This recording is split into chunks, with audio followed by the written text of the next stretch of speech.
on a fait ces études avec deux résidents, les santé publique et son résident,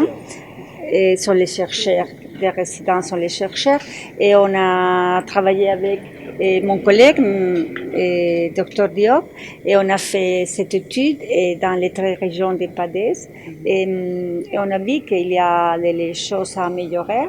et dans le cadre de toute l'organisation de la santé. Et il y a des choses qu'on a fait et qu'on peut continuer à faire, mais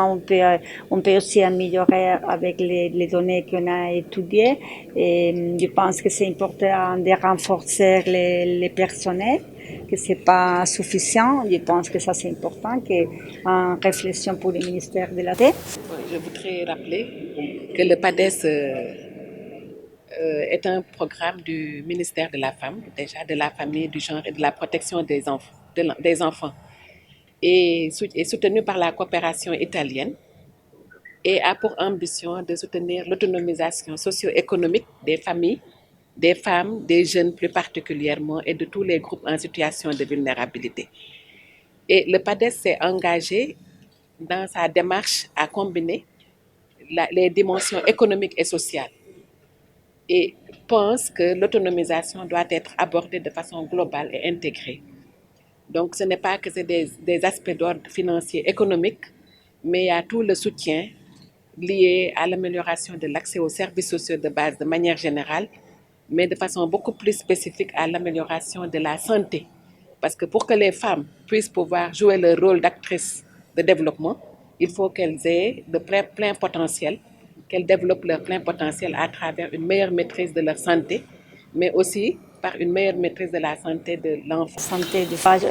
travailler avec la formation et on fera ça avec les PADES. On a un grand plan de formation pour tous les personnels dans les centres et qu'on va faire avec les programmes des PADES. Et aussi,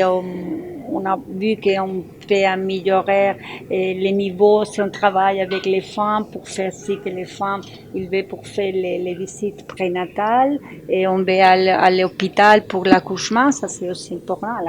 à l'hôpital ou au centre de santé. Donc c'est ce qui nous a inspirés en disant que nous, PADES, nous allons offrir des opportunités d'emploi et de revenus à nos cibles de nos zones d'intervention, mais nous allons aussi construire des infrastructures sanitaires, scolaires, des centres d'éveil communautaires, des foyers de la femme pour soutenir ce processus d'autonomisation, mais alimenté aussi par beaucoup de recherches pour améliorer la qualité des services qui vont être offerts dans les zones d'intervention du PADES. Donc pour le volet santé, ce processus est mis en œuvre à travers le partenariat que nous avons développé avec le Centre Global Santé, qui est de la coopération décentralisée italienne, et nous sommes soutenus par la coopération italienne bilatérale. J'avais tout à l'heure expliqué que nous allons réaliser 18 postes de santé avec des logements, des CP et de sages-femmes dans nos zones d'intervention, 3 zones d'intervention, Dakar, Kaolack, Sédhiou. Mais au niveau de ces infrastructures et de ces zones, le personnel de santé a émis le besoin d'être soutenu techniquement pour mieux améliorer la qualité de la prise en charge. Mais au-delà de ce renforcement de capacités techniques, il y a d'autres types de formations destinées au personnel communautaire, par exemple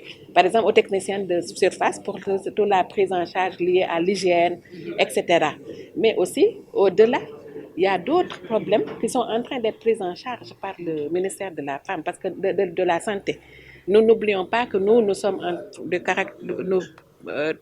prenons en compte le volet santé du fait de notre transversalité, mais il y a la prise en compte de cette dynamique qui est déjà faite à travers le ministère de la Santé qui conduit la politique et nous chargeons de contribuer, mais de façon cohérente. Et comme l'a souligné l'étude, qu'il y a des avancées notoires qui ont été notées dans la prise en charge. Et nous devons résolument contribuer à l'atteinte de ces objectifs tels qu'indiqués dans le PSE pour le développement d'un capital humain durable.